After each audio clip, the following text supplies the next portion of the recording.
নমস্কার বন্ধুরা, মানব সভ্যতার বিকাশের পরিপ্রেক্ষিতে লাইব্রেরি সায়েন্স সাবজেক্টটাকে আমি বোঝাবার চেষ্টা করলাম। তো প্রাচীন যুগে মানুষ জন্মাবার পর প্রথমে ভাবত কোথা থেকে এসেছি, কোথায় যাব, বিভিন্ন প্রাকৃতিক ঘটনা কেন হচ্ছে। তো এটা হচ্ছে ফিলোজফি। তো এরপরে এলো ধর্ম। কীভাবে না, ধরুন যুদ্ধ নয়, ধরুন বিভিন্ন অগ্ন্যুৎপাত, বন্যা, ভূমিকম্পে মানুষ মারা যাচ্ছে, এটা কেন হতো। তো সেইটা জানার জন্যে হচ্ছে মানে মানুষ প্রকৃতিকে যে তুষ্ট করার চেষ্টা করলো বিভিন্ন ধরনের পুজো অর্চনা যজ্ঞ, যেটা ধর্ম। তো তারপরে কী করে এলো বিজ্ঞান, মানে সামাজিক বিজ্ঞান 300 আছে সোশ্যাল সায়েন্স। তো মানুষ দলবদ্ধভাবে বাস করলো পশু শিকার করার জন্য বা নিজেদের ভাব প্রকাশের জন্যে একটা মাধ্যম, যে বা বিভিন্ন পশু পাখির যে আক্রমণ হচ্ছে সেগুলো যাতে না হয় সেগুলো বোঝাবার জন্য। তো সেটা হয়ে গেল কি না ধর্ম। এবার ভাষা কিভাবে হলো, মানে আনন্দ, আমরা যেমন আনন্দ বা বিভিন্ন অস্তিত্ব এগুলো প্রকাশ করি, আনন্দ, ভয়, ক্রোধ, তো সেগুলো প্রকাশ করার জন্য অঙ্গভঙ্গি করতে হয়। সেটা হচ্ছে যে আপনার ভাষা। তারপরে মানুষ প্রাচীনকালে তো খেতে মানে নিজের করতো না, কী বলে, খাবার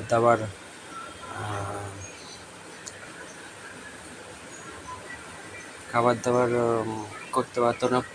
কিন্তু সে কী দেখলো যে যেখানে আগুন লাগছে সেখানে বন্য জীবজন্তুর আক্রমণ করছে না, সেই জন্য সে গুহার বাইরে কী করলো, আগুন জ্বালিয়ে রাখলো যাতে পশু না আসতে পারে। তো এইভাবে সে শুরু হলো বিজ্ঞান। এবার পশু শিকার করে, পশু মাংস তারা খেত, মরা মাংস, কিন্তু তাদের ধীরে দেখলো যে বাঘ বিভিন্ন পশু মরার পর পশুকে হত্যা করে খাচ্ছে। তাই এরকম বড় পশুকে হত্যা করা সম্ভব নয়। তাই জন্য কী করলো, ঢিল পাথর দিয়ে যে অস্ত্র শস্ত্র, তীর ধনুক এসব যে বানিয়েছিল, তো এটা হচ্ছে টেকনোলজি। তো এটা হলো টেকনোলজি, যেটা আমরা লাইব্রেরি সায়েন্সের 600 বলি। তো আর্টস অ্যান্ড রিক্রিয়েশন, বিভিন্ন শিল্পকলা, যেগুলো যেমন পশু শিকার, বিভিন্ন প্রাকৃতিক শক্তি, সেগুলো বা কোনো আনন্দের বই প্রকাশ, সেগুলো করতো পাহাড়ের গায়েতে। এবার কী করতো না, ফুটিয়ে তুলতো। এটাই হচ্ছে এদের আর্ট এবং রিক্রিয়েশন, আনন্দের বই প্রকাশ, যেটা লাইব্রেরি সায়েন্সের 700 বলা হয়। আচ্ছা, লিটারেচার কী করে হলো, এই যে বিভিন্ন অঙ্গভঙ্গি বা এইগুলো আনন্দের যুদ্ধ জয় বা তার ধর্মাচরণ, খাবার দাবার, এইসব দ্বারা সংকেত আকারে পাহাড়ের গুহায় লিখে রাখতে হলো, যেটা হচ্ছে আমরা লিপি বলি পরবর্তীকালে। তো পরবর্তীকালে এই লিপি থেকেই আপনার হচ্ছে ভাষার উদ্ভব হয়। তো এখন যেমন বেঙ্গলি, ইংলিশ, বিভিন্ন লিটারেচার আছে।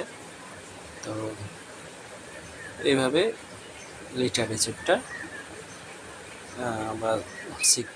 বা লিঙ্গুইস্টিকটা তৈরি হলো।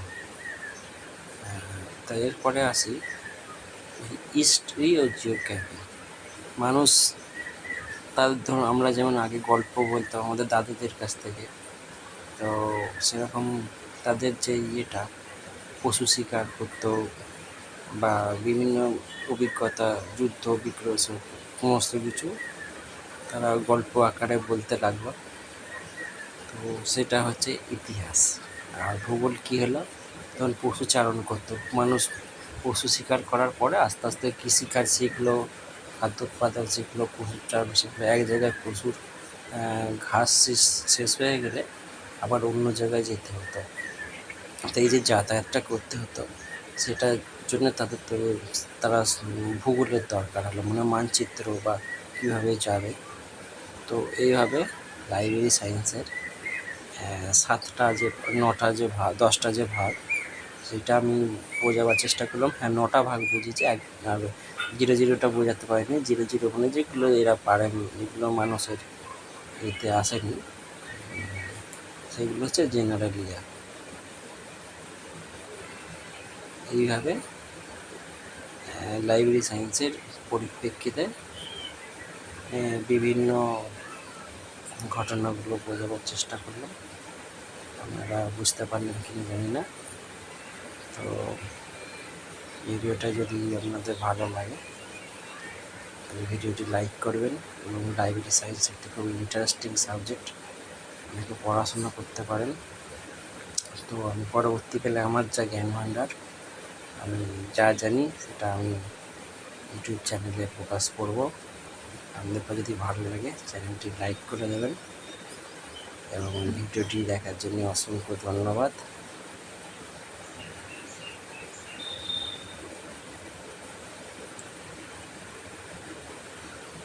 তো আমার ভিডিওটি মানে স্ক্রিপ্ট অনুযায়ী এখানে হয়তো বলতে পারিনি, তো সেটা আপনারা একটু পরপর দেখে নেবেন, কি বলার চেষ্টা করলাম একটু বুঝে নেবেন।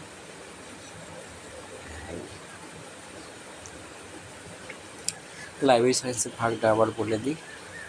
0-0-0 জেনারেলিয়া, 1-0-0 philosophy, 2-0-0 religion, 3-0-0 social science, 4-0-0 language, 5-0-0 social science, 5-0-0 pure science, 6-0-0 science and technology, 7-0-0 arts and literature, 8-0-0 literature and linguistic, 9-0-0 history and geography.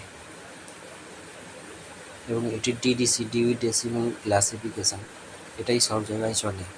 তো আশা করি ভিডিওটি আপনাদের ভালো লেগেছে। ভিডিওটি যদি আপনাদের ভালো লাগে ভিডিওটি লাইক করে দেবেন এবং শেয়ার করে দেবেন। যদি সাবস্ক্রিপশান করেন, ভিউয়ার পারে আমার ভিডিও তৈরি করতে আরও ভালো লাগবে এবং উৎসাহিত লাভ করব। ভিডিওটি দেখার জন্য আপনাদের অসংখ্য ধন্যবাদ।